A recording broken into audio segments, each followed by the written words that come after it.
The story of Nigeria in the 1970s is a story of ambition, rapid change, and the constant tension between power and reform.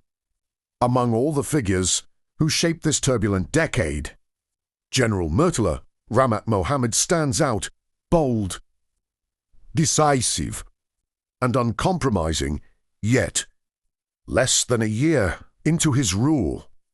On February 13, 1976, Murtala Mohammed was assassinated in Lagos in an attempted coup that shook the nation to its core.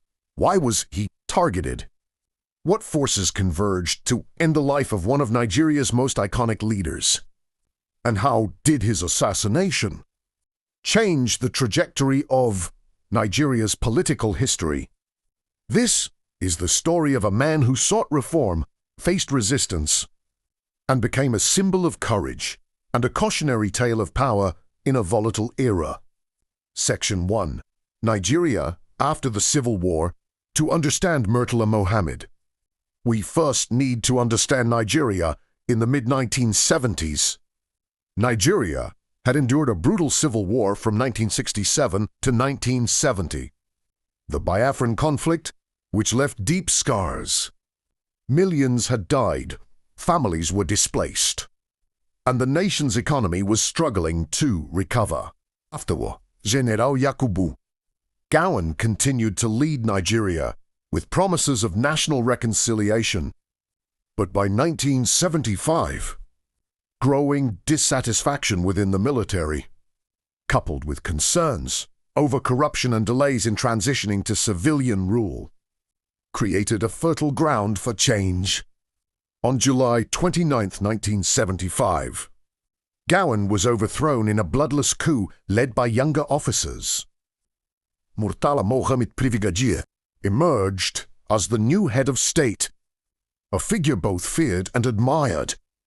Murtala was a man of vision, with a reputation for boldness, discipline, and uncompromising integrity.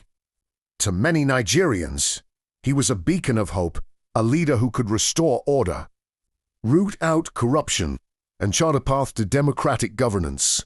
Emwala Mohammed the Menfaiflok. Murtala Mohammed was born in 1938 in Kano State, northern Nigeria.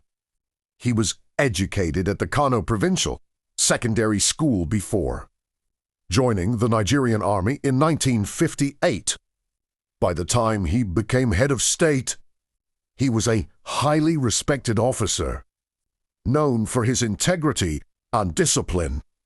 He had a reputation for decisiveness that often alienated the entrenched interests of the older military hierarchy. One of the defining characteristics of Murtala's leadership was his focus on reform and efficiency. Within months of assuming power, he embarked on a series of sweeping reforms. Purge of corrupt officials. Thousands of government employees and senior civil servants suspected of corruption were forced to retire. Federal reorganization.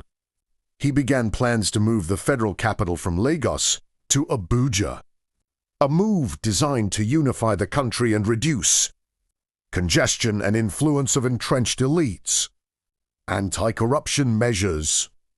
Bribery and graft were targeted at every level of government. Things never went easily anymore. Thanks for watching. Like, share, comment and subscribe to my channel.